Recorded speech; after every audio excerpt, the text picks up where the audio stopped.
Graça e paz, amados, maravilha do Eterno, abençoados, abençoadas do Senhor.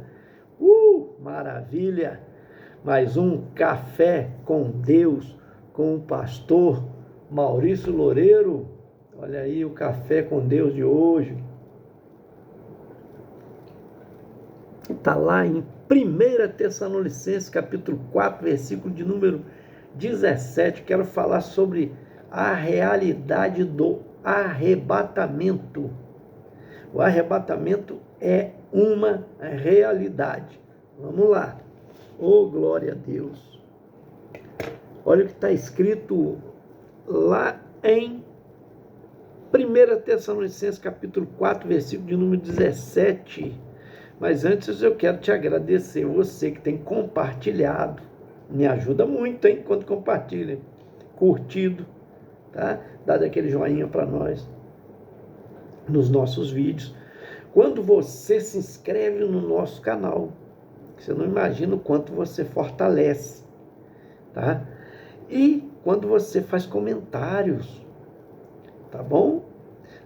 Pedido de oração, você está interagindo conosco e o YouTube entende que isso tudo é relevante. E ele vai colocando nossos vídeos mais à frente. Você me ajuda na evangelização. Por quê? Porque o Café com Deus é uma porção da palavra de Deus explicada. Oração por você e sua família. Amém? Afinal de contas, são mais de 2 anos que nós gravamos Café com Deus, certo? Se não me foge a memória, estamos chegando aí 800, eu acho que é 27, 828 cafés com Deus.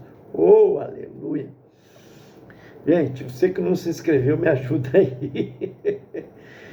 Tem uma letrinha azul embaixo no vídeo aí. Clica ali, vai te direcionar para o YouTube. Lá você clica em inscrever-se, que é automático. Nós temos aí mais ou menos 30% de pessoas que assistem o nosso vídeo que ainda não se inscreveu. Temos 70% de inscritos. 70% de inscritos, mas 30% ainda não se inscreveu. Me ajuda aí, gente. Tá esperando o quê? Ah, pastor, eu não consigo porque eu vou... Não me leva para lá, porque às vezes você precisa fazer um e-mail, pede alguém, um filho, um neto, uma neta, certo? Um amigo que entende, uma pessoa jovem que faz para você rapidinho um e-mail, pronto, para você se inscrever no canal, ok? Vamos lá. 1 Tessalonicenses, capítulo de número 4, versículo de número 17, está escrito assim: depois nós, os vivos, os que ficarmos, seremos arrebatados juntamente com eles, entre nuvens, para o encontro do Senhor nos ares, e assim estaremos para sempre com o Senhor. O apóstolo Paulo escrevendo à igreja tessalônica, dos Tessalonicenses, ele está trazendo orientações para nós aqui, principalmente nesse final de capítulo. Ele fala sobre aqui um ensino sobre os mortos em Cristo, o que acontecerá. Então ele começa no versículo 13, ele diz assim: não queremos, porém, irmãos, que sejais ignorantes com respeito aos que morreram, aos que dormem, para não vos entristecerdes com os demais, que não têm esperança.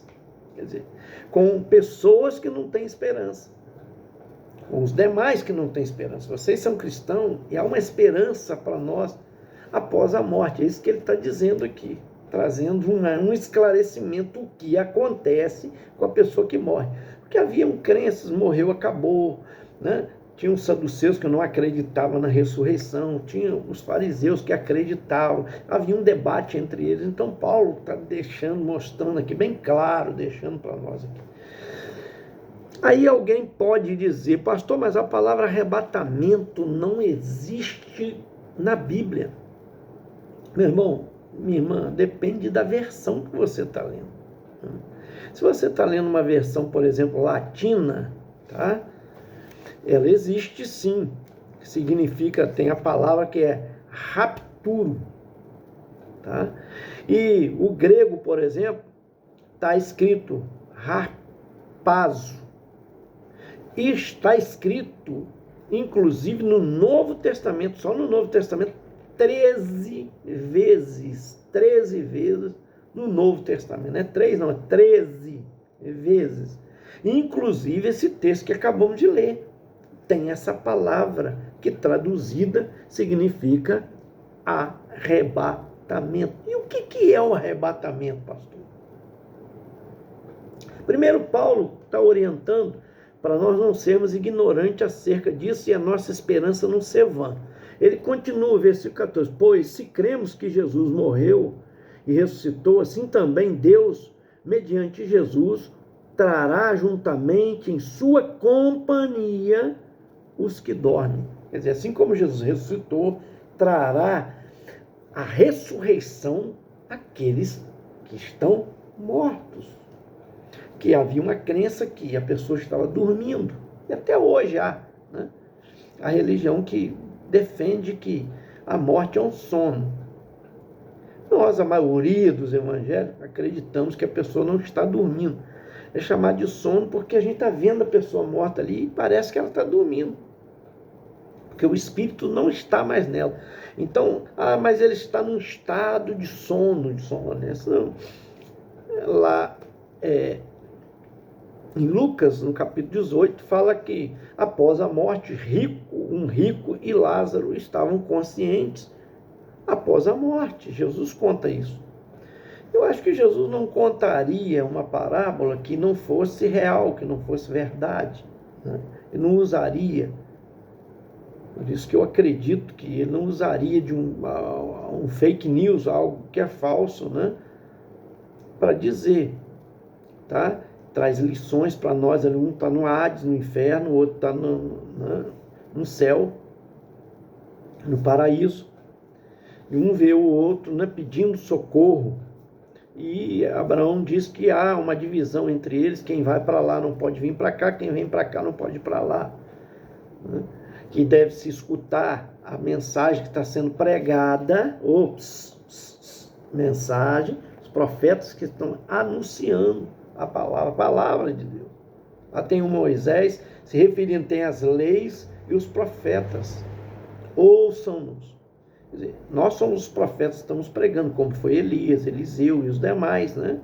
Oséias, Daniel, Joel, Obadias, Jonas, Miqueias, Naum, Abacuque, Sofonias, Ageu, Zacarias, Malaquias, foram profetas que pregaram no Antigo Testamento. Assim como, né, hoje há pessoas pregando. A maior profecia é a palavra de Deus. Nela que eu creio.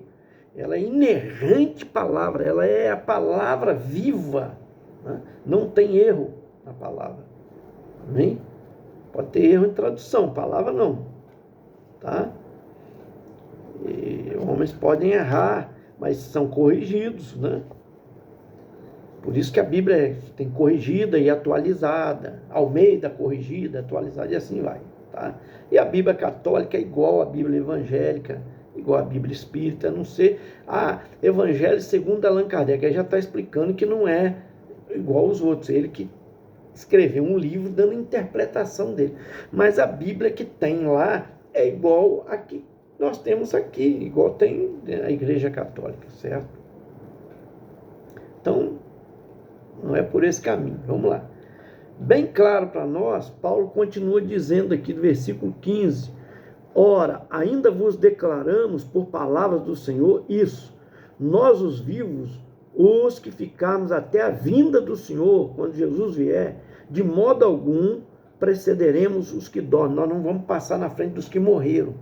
Ele está dizendo, portanto, o Senhor, versículo 16, mesmo dada a sua palavra de ordem, ouvida a voz do arcanjo, e ressoada a trombeta de Deus, descerá dos céus, e os mortos em Cristo ressuscitarão primeiro. Quer dizer, antes do arrebatamento, ou quando aconteceu o arrebatamento, primeiro, os que morreram em Cristo, que são os profetas, que são os servos de Deus, né? Esses vão ressuscitar. Aí ele continua dizendo, depois, Foi o versículo que nós lemos aquela hora. Depois, nós, os vivos, que aqui Paulo, quando escreveu, ele estava vivo, né? Agora ele morreu, quer dizer, então ele vai ressuscitar primeiro, certo? Nós que estamos aqui, os vivos, ele está dizendo, os que ficarmos, seremos arrebatados juntamente com eles, quer dizer, então eles vão ressuscitar primeiro, estão aqui, ainda não vai subir, e nem nós vamos passar na frente dele. A Bíblia diz, aí, o que ocorrerá? Juntamente com eles, seremos arrebatados, quer dizer, eles ressuscitam primeiro, aí nós vamos ser levados juntos com eles. E diz para onde? Entre nuvens, para o encontro do Senhor nos ares, lá em cima, lá nos ares, para o encontro do Senhor nos ares, e assim estaremos para sempre com o Senhor. Exemplo disso, nós já pregamos Café com Deus aqui, que é, né, lá no Antigo Testamento, Enoque andou com Deus e Deus agradou e levou para si. Outro, Elias foi arrebatado em meio, redemoinhos e carro de fogo, Elias foi arrebatado e não o viu mais, certo? Gente, pelo amor de Deus, isso é um exemplo para nós, como será a igreja ao encontro de Cristo. Essa é a maior manifestação que vai ocorrer no mundo, tá? É o maior evento que vai ocorrer no mundo. É o arrebatamento. 2 estarão juntos. Jesus falou em Mateus 24, um será levado, outro será deixado. 2 estarão deitados, dormindo, um será levado, outro será deixado. Não quer dizer que Deus vai escolher um. Os dois são cristãos, um vai, outro não é isso. Ele está falando de duas classes. Uma é cristão e outra não. A que não é, não vai subir. A que é, vai subir. 2 estarão trabalhando no campo. Ele está falando sobre duas classes. A que acredita, aguarda o arrebatamento, e que não acredita. Tem gente que acredita em Deus, não acredita no arrebatamento. Ele vai ficar. As consequências vão vir sobre a terra. A Bíblia diz que Deus vai abrir 7 selos, depois vai tocar 7 trombetas. Está lá escrito em Apocalipse. Depois vai fazer o quê? Derramar 7 cálices da ira de Deus. Por causa de quê que Deus vai se irar? Porque Ele deu o maior presente, o maior tesouro, o maior trunfo que alguém pode receber, a maior riqueza que alguém pode receber. Não é a herança de Elon Musk, não. De Bill Gates, não. É a maior herança. O próprio Deus deu o seu Filho para morrer por nós. Porque todos nós estamos condenados. E a Bíblia diz, destituídos estamos da glória de Deus. Então precisou o Senhor enviar o seu Filho, Jesus. Porque pecamos lá no Jardim do Éden. Adão e Eva pecaram. Eu fico vendo, tem gente que fala, quando chegar no céu, que eu encontrar com Adão, eu vou dar uns tapas nele.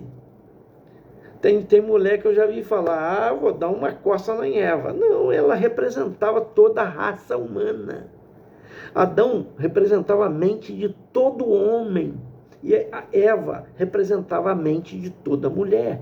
Se você, meu amigo, fosse melhor e não pecasse, no lugar de Adão, Deus tinha feito você e não ele. Ora, se Deus é onisciente, Ele sabe o futuro, peraí, eu vou fazer fulano de tal, ele, se fosse feito no lugar de Adão, ele não pecaria, então eu colocaria você, qualquer um de nós cairia. Então, você, mulher que fala aí, que vai pegar Eva no tapa, ora, a ciência prova que nós temos o QI mais elevado da Terra, hoje, do ser humano, não chega a 3%, 3 de 100 da mente de Adão e de Eva. Já parou para pensar? Se com 97% a menos, nós não cairíamos? Claro que cairia. Se ele com 97% a mais caiu do que tem QI mais elevado. Me ajuda aí, gente. Pelo amor de Deus. Me ajuda aí. Então, está deixando bem claro para nós aqui a palavra, nos ensinando, que todos pecaram e precisavam de salvação. E Deus deu o seu Filho para nos salvar. Isso é o maior tesouro. Porque daqui a 100 anos, não vai importar se você era famoso ou desconhecido. Daqui a 100 anos, não vai importar se você tinha dinheiro ou era pobre. Se você viveu na maior mansão ou se você viveu debaixo da ponte. Se você tinha saúde ou se você passou uma vida doente. Daqui a 100 anos, isso acabou. Você não está mais aqui. Mas vai importar onde você está. Porque nós somos eternos. Ou você vai estar com Deus, ou você vai estar com o diabo. Não tem outra escolha. Não existe coluna no meio. Não, eu escolho ficar em cima do muro. Não existe. Certo? Não existe isso. Ou você... Jesus diz, quem comigo não se ajunta, espalha.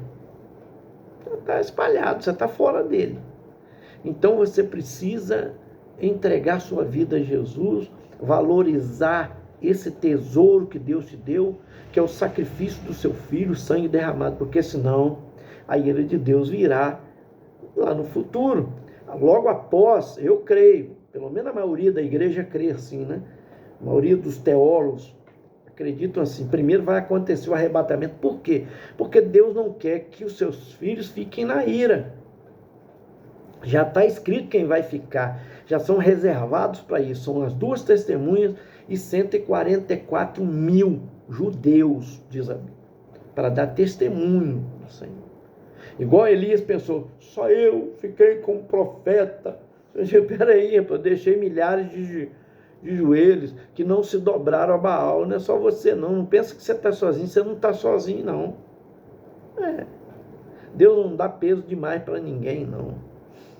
Então por isso que ele vai livrar, eu acredito, levando primeiro para o arrebatamento. Paulo diz, nós seremos levados, estaremos com o Senhor, fala que estaremos nos ares, encontraremos com o Senhor nos ares, porque Jesus não vai vir na terra, ele, a certa altura, né, o Espírito Santo vai levar e ele vai, a Bíblia fala sobre a Nova Jerusalém, com 12 portas, né, ruas de ouro, morar com Cristo e reinar com ele. Porque passado o milênio, passado o período de 7 anos, né, que é a grande tribulação, que a Bíblia diz que Deus, né, ele colocou as suas aspas, né, ele tem um versículo que fala sobre isso, me fugiu a palavra agora que ele marcou, me fugiu, vou lembrar depois. Abreviou, isso aí, abreviou, uma abreviação, né? Por quê? Para que nós fôssemos livres disso. E logo depois vem, aí amarra-se Satanás, que o mal do mundo é o diabo. As pessoas estão aí na corrupção, no sequestro, na mentira, no engodo, né? São políticos enganadores, e assim vai. Corrupção em tudo quanto é lugar, existe no executivo, no legislativo, no judiciário, né? Tudo, nos regimes militares, em todo lugar existe corrupção. Não, nos poderes constituídos, porque aonde está o ser humano, infelizmente, né? E sem Deus, principalmente, o diabo está atuando. E ele trabalha com excelência para enganar. Engana tão bem que tem gente que nem acredita que ele existe. Você tem ideia? E olha que Jesus encontrou com vários endemoniados e expeliu demônios. E tem gente que não acredita. E fala que acredita em Deus. Eu já falo, você está errado, você precisa rever seus conceitos. Se você acredita em Deus, porque o único livro que revela quem Deus é a Bíblia. Você tem que crer na Bíblia. Se você crê em Deus e não crê na Bíblia, tem uma incoerência aí. E se você crê em Deus e crê na Bíblia, a Bíblia fala que o diabo existe. Fala que lutou até com o arcanjo Miguel por causa do corpo de Moisés.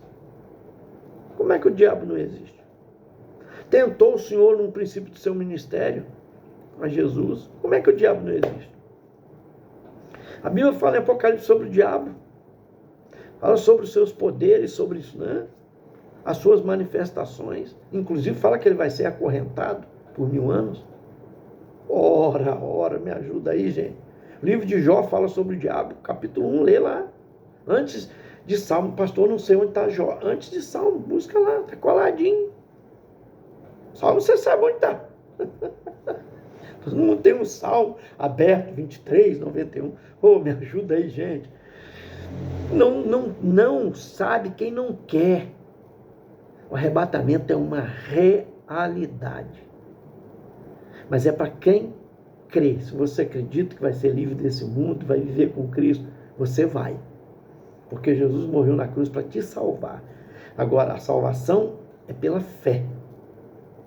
É de graça dado por Jesus para nós. O nosso Deus nos deu o seu Filho por nós. Vós sois salvos pela graça mediante a vossa fé. Graça é favor sem merecimento. Vós sois salvos por favor sem merecer. Mediante a fé, quer dizer, acreditando nisso. Isso não vem de vós, quer dizer, não vem das obras, está escrito na Bíblia, para que ninguém se glorie. Então, não tem manifestação nenhuma que você tem que fazer para ser salvo. Você faz para ser santo. Você recebe de graça a salvação. A Bíblia diz, esperamos de vós, amados, coisas melhores, coisas que acompanham a salvação. O que acompanha a salvação? É a santificação. Você precisa santificar a sua vida. Mas primeiro você recebe a salvação de graça. Deus te dá o passaporte. Toma, você não pagou nada por ele. Agora, claro, a santificação é conservar esse passaporte. Passaporte para o céu. Tá? Esse grande voo que o Espírito Santo vai conduzir a igreja ao encontro de Cristo. Eu quero orar por você. Pai Todo-Poderoso, obrigado por essa palavra tão maravilhosa sobre o arrebatamento, que precisa despertar o povo para saber que existe sim, haverá um livramento, uma tirada de um povo santo, um povo que acredita desse mundo corrupto, corrompido, destruído, Deus amado, dominado por Satanás, o sistema político, o sistema, Pai amado, do mundo, seja ele qual for, dominado por Satanás, porque está escrito na tua palavra, Deus, que o mundo jaz no maligno. Então eu coloco nas tuas mãos, cada um neste momento, para acreditar nesta palavra e aguardar o arrebatamento em Cristo Jesus. Abençoa Luana. Obrigado, Luana. Deus te abençoe e te recompense. A Raquel, a filhinha dela, toma nas tuas mãos, meu pai Jorge Luiz Rodrigues, em especial a Patrícia e o Franco. Oro pela família do Jorge Luiz. Oro também pela Maria de Lourdes. Toma nas tuas mãos, meu pai, e abençoa. A Nelma Kumaru, lá de Pernambuco, seus filhos e netos. Oro também, ó Deus, pela missionária Neia, lá do Carmo, abençoa tua filha, que ela continue no seu ministério sendo usada pelo Senhor. Oro, Deus amado, pelo Moisés, pela Thelma. Oro também, ó Deus, pela Vanderlândia Melo, família lá de Recife, Pernambuco. A Yolanda, minha prima, também abençoa ela, dando força, graça. Pedido de oração dela pela Magda também. Alcina Lúcia também, pede oração pelo Alexandre. Eu oro também pela minha outra prima também, a Luísa. Toma nas tuas mãos, abençoa, meu pai. Toma a Nelma, também Carvalho, em nome de Jesus. Pastora Rosaura Marques, família, abençoando, meu pai, essas vidas. Eliel Coutinho, toma nas tuas mãos, meu pai. Maria Luísa Marques, família. Alena Mendes e família. Elisângela Aparecida e família. Cida Alves e família. A Maria Severina Silva e família, em nome de Jesus. Eu oro também, ó Deus, pela vida da Camila, do Reinaldo, em especial, meu pai, a filha deles, a Júlia. Oro também, ó Deus, pela Natalice, minha irmã, pelo Charles, meu irmão. Toma nas tuas mãos, tenho orado sempre por ele.